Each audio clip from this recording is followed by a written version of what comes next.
ये सिर्फ दावे होते हैं, पर मुझे ऐसा लगता है कि जितनी भी सरकार है ये सिर्फ बोलने वाले काम क्यों करती है, उनको काम करना भी चाहिए उस पे। जब शिक्षा नहीं है, लोग बेरोजगार है, रोजगार नहीं होगा लोग के पास, तो अपराध तो बढ़ेंगे ही ऑटोमेटिक। हर दिन दिल्ली में केसेस होते हैं, पर दिल्ली में कहाँ केसेस बंद है। साक्षी हत्याकांड को मैं यही कहूंगी कि कहीं ना कहीं पुलिस प्रशासन की कह लीजिए चूक रहेगी कि उनको इस चीज पर नजर रखनी चाहिए थी। मानवता तो पूरी तरीके से खत्म हो चुकी है। आजकल लोगों को लगता है कि सिर्फ अपने आप से मतलब रखो और किसी से कोई मतलब मत रखो। कंझावला वाले कांड में तो मैं कहूंगी बहुत बड़ी चूक है, और पुलिस वालों ने पता नहीं क्यों बचाने की कोशिश की। ये सिर्फ स्लोगन बन के रह गया, ना बेटियां बच रही है ना पढ़ रही है, आप देख लीजिए। नमस्कार, मैं ऋषभ राय राष्ट्र वार्ता से। आज हम मौजूद है दिल्ली और दिल्ली के इंडिया गेट पे।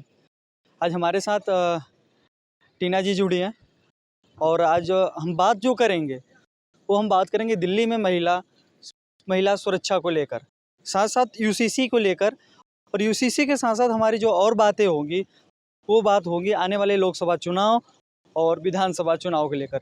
नमस्कार टीना जी। नमस्कार जी। दिल्ली में अगर महिलाओं की बात की जाए, कितनी सुरक्षित लगती हैं आपको? बिल्कुल भी सुरक्षित नहीं है। आपने देखा होगा 2012 में निर्भया का कांड हुआ था, उसके बाद तमाम सरकारों ने कई तरह के कदम उठाए थे, पर इसके बाद भी जो महिलाओं के प्रति अपराध है वो कम से कम 30% बढ़ा है, घटा नहीं है। बिल्कुल 30% बढ़ा है। हमारे दिल्ली पुलिस तो दावा करती है और साथ साथ गवर्नमेंट दावा करती है, ये दावा करती है कि दिल्ली में अपराध मतलब कब्जे में आ चुका है। हाँ, अपराध मुक्त जल्द ही दिल्ली हो जाएगी। लेकिन वहीं जो सीएम केजरीवाल हैं वो बोलते हैं दिल्ली में बदमाश बेखौफ हैं, दबंगे के हौसले बुलंद है। आपको क्या लगता है ये दावे जो होते हैं कहीं ना कहीं दावे होते हैं कि ये रियल में है? ये सिर्फ दावे होते हैं, पर मुझे ऐसा लगता है कि जितनी भी सरकार है ये सिर्फ बोलने वाले काम क्यों करती है, उनको काम करना भी चाहिए। उस पे जो बोलते हैं उस पे काम भी करो। तो अगर देखा जाए अपराध की, तो देखिए अपराध भी बढ़ रहे हैं, और ये अपराध क्यों बढ़ते हैं? शिक्षा की कमी से बढ़ते हैं। जब शिक्षा नहीं है, लोग बेरोजगार है, रोजगार नहीं होगा लोग के पास, तो अपराध तो बढ़ेंगे ही ऑटोमेटिक। महिला सुरक्षा की यदि मैं बात करूँ तो वो कहते हैं कि महिला सुरक्षा को लेकर कड़े नियम बनाए, कानून बनाए, काम किए। अगर मैं बात करूँ अभी अपना दिल्ली कैंट पे जो केस हुआ था, जिसमें 8 साल की बच्ची को जलती चिता में फेंक कर मार दिया था, एक 8 साल की बच्ची को। अगर बात करें साक्षी कांड को लेकर, और तमाम तरह के केसेस है। अरे हर दिन दिल्ली में केसेस होते हैं, पर दिल्ली में कहाँ केसेस बंद है? बिल्कुल बंद नहीं होते केस। एनसीआरबी का अगर बात किया जाए, एनसीआरबी डाटा, तो एनसीआरबी में भी सबसे ज़्यादा अपराध दिखाया जाता है दिल्ली में। मतलब दिल्ली एक सेंट्रल है, हाँ, सेंट्रल गवर्नमेंट के अधीन भी आती है और एक राजधानी, देश की राजधानी के होने साथ साथ अगर कोई यहाँ पर लड़की अपने आप को सेफ फील करे, क्या आपको लगता है कि वो सेफ फील कर पाएगी? क्योंकि देखो दिल्ली में हम लड़कियाँ रात को भी निकलती है, 12 बजे या 1 बजे 2 बजे ऑफिसेस होता है। लाइक जस्ट काफ़ी सा एग्जाम्पल है। अभी हम साक्षी हत्याकांड की बात कर लिया जाए, तो साक्षी हत्याकांड को लेकर आप किस नज़रिए से देखती हो? देखिए साक्षी हत्याकांड को मैं यही कहूँगी कि कहीं ना कहीं पुलिस प्रशासन की कह लीजिए चूक रहेगी कि उनको इस चीज़ पर नज़र रखनी चाहिए थी। और मैंने वही बात आपसे कही, शिक्षा की कमी, कहीं ना कहीं शिक्षा में कमी आती है, इस वजह से ये चीज़ें बढ़ती है। बस शिक्षा में कमी आती है, ना कहीं ये चीज़ें पड़ती है। लेकिन अगर बात करें मानवता की, यहाँ पर साक्षी हत्याकांड तो सरेआम हो रहा था, चाकू से मारा जा रहा था, वहाँ पे लोग आ रहे थे, जा रहे थे, तो वहाँ पे लोगों ने बचाने का प्रयास भी नहीं किया। मतलब मानवता ही खत्म हो चुका है। मानवता तो पूरी तरीके से खत्म हो चुकी है। आजकल लोगों को लगता है कि सिर्फ अपने आप से मतलब रखो और किसी से कोई मतलब मत रखो। यही चीज़ आपने देखा था कि लोग कहते हैं ना कि जब हम जीवित रहते हैं तो हम कहते हैं कि यार वो पता नहीं हमारे बारे में क्या सोच रहा होगा, वो पता नहीं क्या सोच रहा होगा। पर जिस व्यक्ति, उस लड़की के साथ इस तरीके की वारदात हो रही थी, क्या लोग उसके बारे में कुछ सोच रहे थे? नहीं, सब अपने काम में व्यस्त थे। कंझावला कांड का आपने नाम सुना? बिल्कुल सुना था। कंझावला कांड में फर्स्ट ईयर की रात थी, फर्स्ट रात थी 2023 की, पहली रात। उस रात में के दौरान उनके उस कंझावला जो बेटी थी अंजलि के साथ क्या होता है, वो लड़की को 13 किलोमीटर तक घसीटा जाता है ना? और 13 किलोमीटर तक घसीटा जाता है। उस दायरे में 13 किलोमीटर के अंदर दायरे में कोई पुलिस थाना ना चौकी कुछ नहीं पड़ता। बाय द वे पुलिस को फ़ोन भी किया जाता है 1-2 बार। हाँ, फ़ोन करने के बावजूद पुलिस वहाँ पे मौके पे नहीं पहुँची, 2-3 बार इन्वेस्टिगेशन चालू होता है। आपको क्या लगता है ये? देखिए सबसे बड़ी बात तो ये कंझावला वाले कांड में तो मैं कहूँगी बहुत बड़ी चूक है, और पुलिस वालों ने पता नहीं क्यों बचाने की कोशिश की। और आपने जैसा कि कहा कि वीडियो में भी आ रहा था, वीडियो में एक स्कूटर वाला था जिसने कॉल की थी पीसीआर को, पर इसके बाद भी पीसीआर ने कोई जल्दी एक्शन नहीं लिया। हालांकि अगर वो एक्शन लेते तो बहुत कुछ हो सकता था और अपराधी को पकड़ा भी जा सकता था, पर उन्होंने ऐसा कोई काम नहीं किया। बताया ये भी जा रहा था कि वहाँ पे उस दरमियान जो आरोपी था बीजेपी नेता का बेटा था। शायद बीजेपी नेता का बेटा होने के कारण वो बच चुका है। अब ऐसा मैं कह तो नहीं सकती कि देखो मैं किसी पार्टी से नहीं हूँ, पर मैं उस व्यक्ति को मैं किसी पार्टी से नहीं जोड़ूंगी।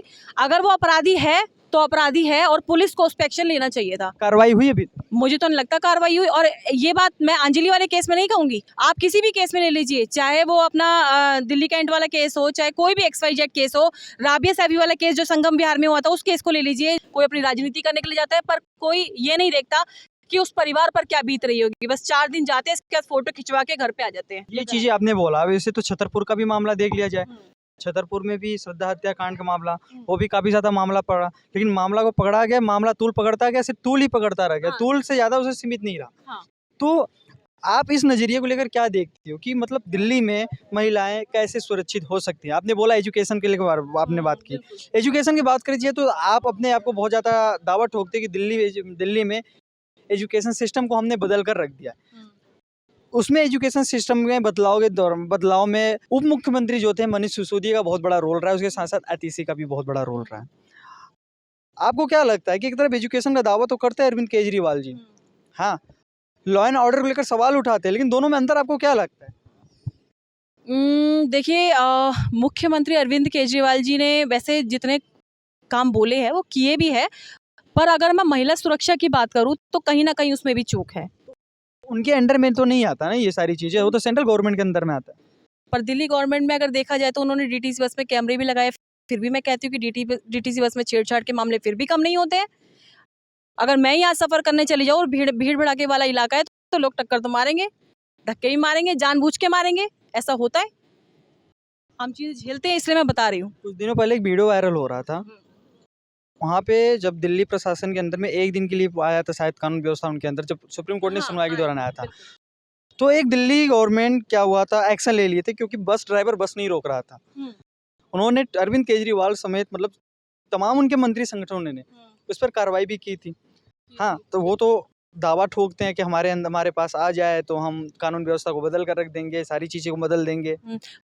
पर अगर ऐसा है तो मुझे ऐसा लगता है कि अगर दिल्ली की बात करो और दिल्ली में महिला सुरक्षा को लेकर बात करूँ तो केंद्र को भी कहीं ना कहीं मुझे ऐसा लगता है कि वो एक दिन के लिए ना देकर, जब तक वो सरकार है उसको पुलिस प्रशासन देखे और देखे कि वो महिलाओं के लिए क्या काम करते हैं। एक दिन में तो कुछ भी डिसीजन नहीं लिया जा सकता ना। महिला पहलवानों के ऊपर पुलिस द्वारा अभद्रता की गई थी प्रदर्शन के दौरान। केंद्रीय एवं बाल विकास मंत्री जो है स्मृति ईरानी एक चूनी बोला। मैं स्मृति ईरानी की बात करूँ तो स्मृति ईरानी तो अभी तक दिल्ली के किसी केसेस में आती हुई मुझे दिखी नहीं।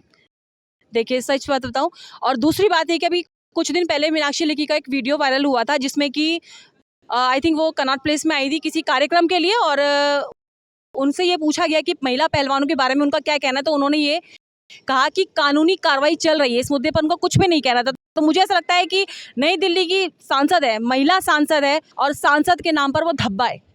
सांसद अमेठी से है ना, दूसरों की नौकरियां बहुत तेजी से खाती है, आपको पता होगा।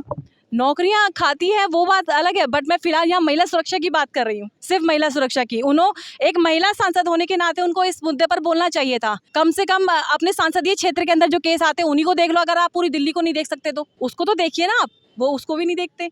वो तो दिल्ली को देखने के लिए तो हमारे होम मिनिस्टर साहब है, उनके अंडर में आता है दिल्ली के लॉ एंड ऑर्डर। बट आप इन सारे केसों को देखते हुए आपके मन में क्या चलता है? जैसे कई सारी दरिंदगी की शिकार होती है। अभी बीते दिनों एक लूट की गई है प्रगति मैदान में, आपको पता हो 4 किलोमीटर होम मिनिस्टर ऑफिस से दूर है प्रगति मैदान, है ना। यहाँ पर धीरे धीरे क्राइम कम होने के बजाय लगातार बढ़ रहा है। चाहे आप NCRB का डाटा देख लीजिए, कोई भी चीज़ें देख ले, तो आपको क्या लगता है कि वो डाटा आंकड़े जो बोलते हैं वो फैक्ट होते हैं? क्योंकि गवर्नमेंट बोलती है कि हम तो करते हैं जी, सिर्फ जी ही तक सीमित रहता है, आगे तक क्यों नहीं जाता? बिल्कुल, देखिए, आपने NCRB की रिपोर्ट के अनुसार जो मुझे बताया, मुझे ऐसा लगता है कि NCRB की रिपोर्ट के अनुसार आई थिंक 2021 या 20 में 13,000 समथिंग कुछ मामले आए थे पूरी दिल्ली में, और अगर हम ऑल ओवर इंडिया को देखें तो 44,000 कुछ केसेज आए थे। तो उसके अकॉर्डिंग यदि हम देखें तो दिल्ली के अंदर सबसे ज़्यादा केसेज आए महिला क्राइम को लेकर। तो महिला तो असुरक्षित है पूरी तरीके से दिल्ली के अंदर। लड़कियां रात को 8 बजे के बाद नहीं निकल सकती। लेकिन लड़कियां तो 10 बजे तक निकलती हैं, ऐसे तो कई सारे लोग बोलते वो बात ठीक है आपकी, पर क्या है कि अगर हम नज़रिए की बात करें तो कहीं ना कहीं उसमें भी तो बदलाव आ जाता है। पर अगर मैं बात करूँ अभी इस टाइम की, तो जाहिर सी बात है कि महिलाएं निकलती है, काम करती है, हर चीज़ है। पर मैंने क्या कहा है कि अगर माहौल की बात की जाए तो ये माहौल ऐसा नहीं है। आज के समय में जिस तरीके से चोरी चकारी लूट ये सब चीज़ पड़ रही है, अभी आपने देखा होगा रिसेंट एक वीडियो भी आई थी जिसमें लड़की का एक आईफोन खींच लिया था, लड़की का एक्सीडेंट भी हो गया, बहुत बुरी तरीके से एक्सीडेंट हुआ। तो मतलब ये दिन दहाड़े ये चीज़ें हो रही हैं। हैं। कहीं ना कहीं महिलाओं को लेकर कानून जो है अपना काम ढंग से नहीं कर रहा है। आप साथ साथ में एनजीओ भी चलाती है, आपके बारे में मैंने एक चीज़ देखा था, और आप कई सारे केसेस में अपना हाथ खड़ा किया है और महिलाओं के लिए आवाज़ बुलंद करें। कहीं ना कहीं हमारे नेता बोलते हैं कि उसमें लड़कियों की भी गलती होती है, महिलाओं की भी गलती होती है, क्योंकि तालियां एक हाथ से नहीं बजाई जाती। कई सारे लोग का बयान तो काफ़ी सारे सामने है, तो ऐसे में उन्हें तो सोचना चाहिए ना। पर अगर मैं एक 8 साल की बच्ची की बात करूं तो क्या एक 8 साल की बच्ची भी अपनी तरफ से गलती करेगी? ये मैं सरकार से सवाल पूछना चाहती हूँ कि अगर 8 साल की बच्ची की बात करूं या फिर मैं 2 साल की बच्ची की बात करूं जिसके साथ रेप होता है, जिसका छेड़छाड़ होती है, तो उस मामले में मैं सरकार से प्रश्न करना चाहती हूँ कि उसके बारे में उनका क्या विचार है। अच्छा, आपने अभी तक महिलाओं को लेकर आपने बहुत सारे हौसले बुलंद करे, क्या रिजल्ट देखने को मिला? चाहे आप निर्भया की बात कर लो, चाहे आप कंझौला वाले कांड की बात कर लो, चाहे साक्षी मर्डर केस की बात कर लो, चाहे श्रद्धा की बात कर लो, तमाम ऐसे एग्जाम्पल्स आपके सामने पड़े हैं। क्या देखने को मिला? सरकारों ने क्या सबक लिया, उस चीज़ों से क्या समझा? देखिए सरकार को ले लो, चाहे हम पुलिस प्रशासन को ले लें, मैंने इतने सारे केसेस देखे, केसेस में भी गई, पर क्या होता है कि जब वो वारदात होती है और जब उस वारदात पे बहुत ज़्यादा शोशा होता है, हल्ला होता है, सारी राजनीतिक पार्टियां आती है, सारे एक्टिविस्ट आते हैं, सारे समाज सेवी आते हैं, तब तक तो मामला बहुत गर्म रहता है, ठीक है। और इसके बाद कम से कम 2-3 महीने तक वो प्रशासन एकदम टाइट हो जाता है कि हाँ इस लड़की के लिए ऐसा करेंगे, वैसा करेंगे, इसको ऐसे मुआवजा देंगे, महिलाएं इतनी असुरक्षित है, वो चीज़ नहीं होने देंगे। पर क्या होता है, सिर्फ 2-3 महीने तक के लिए होता है, इसके बाद सब कुछ वैसा एज इट इज। आप बोलना चाहती हो कि मतलब मुआवजे तक ही सीमित रह जाता है, मुआवजे का आगे नहीं जाता, नहीं जाते, है ना? बिल्कुल नहीं जाते, मुआवजे से आगे नहीं जाता। नहीं। हाँ, और फास्ट ट्रैक कोर्ट की सरकार जिक्र करती है कि केसेस फास्ट ट्रैक कोर्ट में चल रहे हैं, जल्दी से जल्दी सुनवाई होगी, कड़े से कड़े सजा दिलवाएंगे, है ना? और हमारे देश के गृह मंत्री जो अमित शाह जी, उन्होंने कई बार दावा भी ठोका है ना? बेटी पढ़ाओ बेटी बचाओ तमाम नारे दिए गए हैं। क्या बेटी बचाओ बेटी पढ़ाओ तक ही सीमित रहा है कि उससे ये सिर्फ नारे स्लोगन बन के रह गया है? ये सिर्फ स्लोगन बन के रह गया, ना बेटियां बच रही है ना पढ़ रही है, आप देख लीजिए। आज आप एक एक्टिविस्ट होने के नाते और साथ साथ एनजीओ चलाते हो, आप उस होने के नाते आप क्या बोलना चाहते हो इस मुद्दे पर? आपका क्या विचार?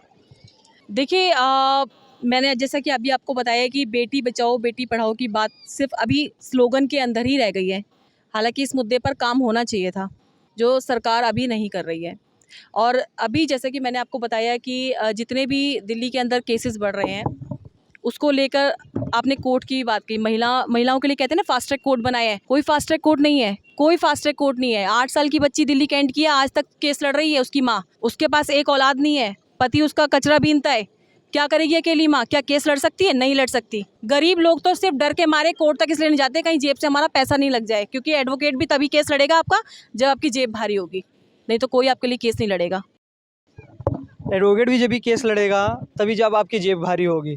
आपको पता होगा कि जब निर्भया कांड हुआ था, निर्भया की माँ जो है, जो उसकी वकील थी, उन्होंने तमाम बार ये मुद्दे छेड़े, सरकार तक अपनी मांगे रखी, साथ साथ कई गरीब असहाय लोगों तक उन्होंने पहुंची। जैसे हाथरस वाला कांड देख लो, हाथरस को लेकर उन्होंने हुआ था, उन्नाव का कांड देख लो, तमाम ऐसे एग्जाम्पल्स हैं जो अपने आप को दर्शाते हैं। तो देखा आपने, यहाँ पर महिला सशक्तिकरण को लेकर हम बात कर रहे थे, यहाँ पे जो टीना जी है उनसे हमने बात किया, तो उन्होंने अपनी बात रखी, उन्होंने तमाम वो बातें कही जो एक्चुअल में गवर्नमेंट को सोचनी चाहिए और एक्चुअल में वो चीज़ों को अपनाना चाहिए और सरकारों तक अपने बातों को रखना चाहिए।